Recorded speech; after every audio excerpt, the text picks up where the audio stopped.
Welcome into our weekly preview video. A little different scenery today with the Boulder Creek behind us. Hopefully you can see a little bit of it.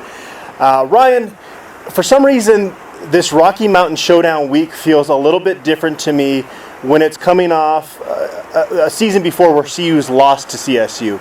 And it's like you're trying to fight that consecutive years of losing to the Rams. It's only happened once since 1950. Does it feel like that at all to you? Yeah, I think that's why it feels different to me, is it hasn't happened, and it doesn't happen so often. So you look at this, and it's almost like you just can't see it happening where Colorado loses 2 in a row to them because it happens so rarely. But I do think you feel that extra amount of pressure on the Buffs, and I think it almost just makes this game bigger from Colorado fans' standpoint. A lot of times they like to write it off and joke that they don't even care about CSU. When it's a year coming off a loss, they can't really pretend that CSU is nothing out there. And so I think the fans take the game a little more seriously coming off that loss. Usually this football game is obviously played in the first game of the season, and I think that typically plays to CSU's advantage. There's a little bit of an equalizing factor, I feel like, in the opening week of a season.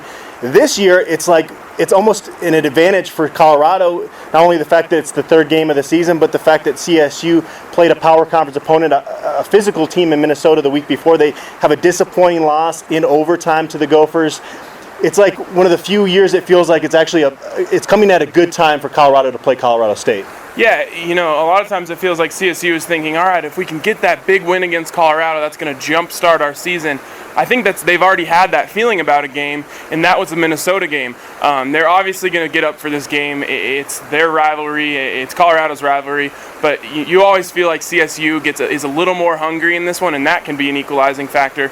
But I do feel like they've already kind of had a letdown, and they already built a game up so much. They sell out Hughes Stadium for the first time in God knows when, and they do have a letdown there. And a very physical game that goes into overtime, and they lose in heartbreaking fashion. That's even a bigger advantage for the Buffaloes, and it's the first game that McIntyre has some tape to review on a team this year. So I think the fact that it's not the first game of the season is huge for the Buffaloes this year. Missing Minnesota game Rashard Higgins has been back practicing, according to reports out of Fort Collins. Obviously an All-American, their star player. Ryan, we've seen Akella Witherspoon and Kenneth Crawley struggle at times here in these first 2 games. Do you make an adjustment? Do you maybe put John Walker at nickelback and have Chidobe Awuzie shadow Rashard Higgins? How do you kind of attack Rashard Higgins knowing that he's a guy that can almost beat you single-handedly if you let him? Yeah, I think you do have to make a little change there.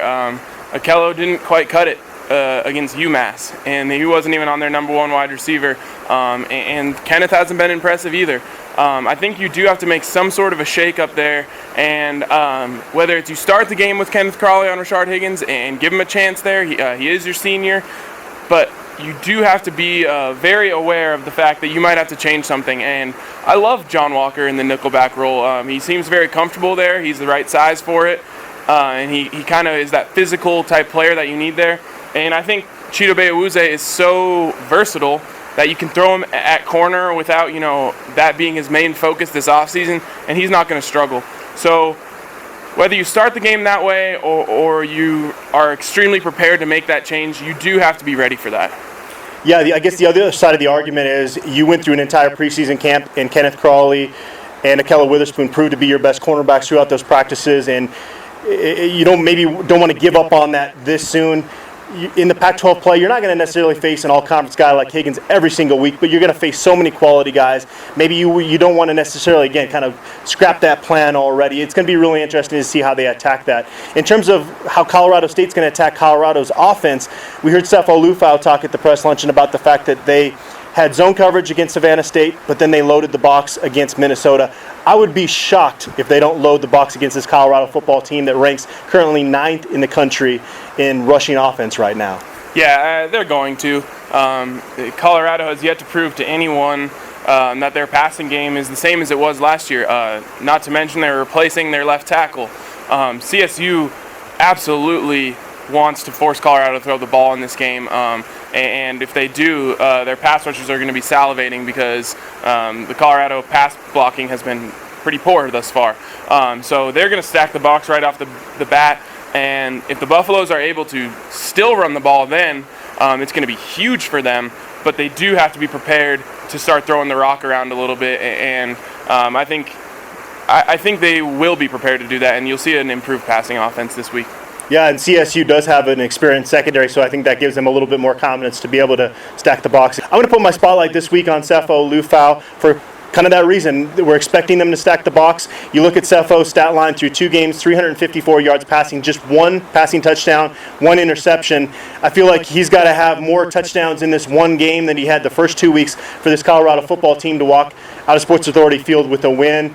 I don't mind if Sefo throws 3 touchdowns. I don't mind if he throws 1 pick. If it's because he's aggressive in this football game, I'd rather have an aggressive Sefo Liufau that's completing 65 to 70% of his passes, throwing multiple touchdowns, versus kind of the conservative Sefo we've seen a little bit of times. Now, some of that is the pass protection really struggled against Hawaii, and then the fact that they rushed for 390 yards in the last game. So it's not all on Sefo. I'm not saying he's been miserable to start the season. Clearly still the best option for this football team behind center. But he needs to have a big game for this team to win on Saturday. Ryan, who do you want to spotlight this week? Yeah, I'm actually going to go to a category, not a player this week, and it kind of goes off of you talking about Sefo throwing interceptions. I want to look at the turnover category. I think that margin right there always makes a huge difference in this game. When you think about game-changing plays in this game, what comes to mind? Dede Goodson dropping a punt back there right before the half. Chidera Uzo-Diribe getting a strip sack that Greg Henderson takes back to the house to kind of seal that game for them. I feel like this game comes down to turnovers, and I want to look there because Colorado State, they've had a little bit of a slippery ball problem so far this year. 6 fumbles and 3 interceptions through 2 games.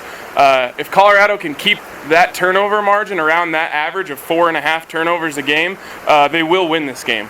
So, yeah, you can live with Sefo throwing 1 pick if you're getting the ball back on the other side. I look to turnovers. I think whoever wins the turnover margin will win this game.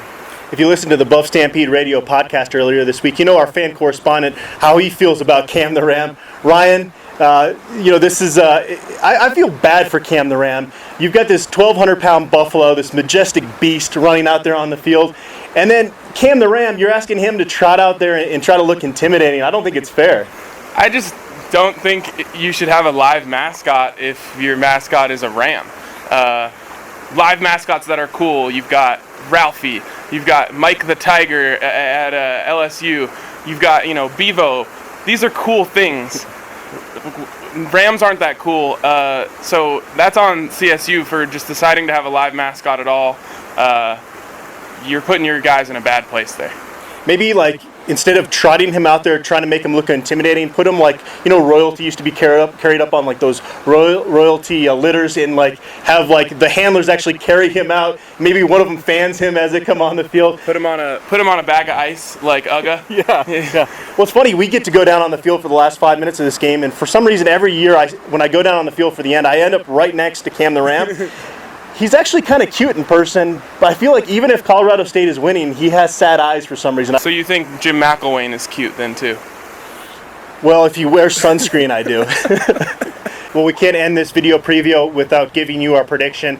Part of me, Ryan, wants to predict a double-digit win for Colorado, but I feel like there have been times in the past where I felt like this is going to be kind of a dominating victory by Colorado, and then Colorado State comes out there and either wins the game or keeps it really close. So I'm letting that thought process enter into my prediction a little bit here.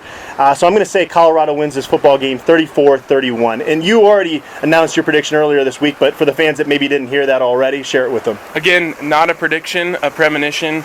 By the way, did this come to you when you were sleeping, in the shower? Explain exactly where this premonition came from. I was sitting at Sports Authority Field at Mile High on Sunday watching the Broncos game, and I just something came to me, and I just kind of saw the game happen right in front of my eyes.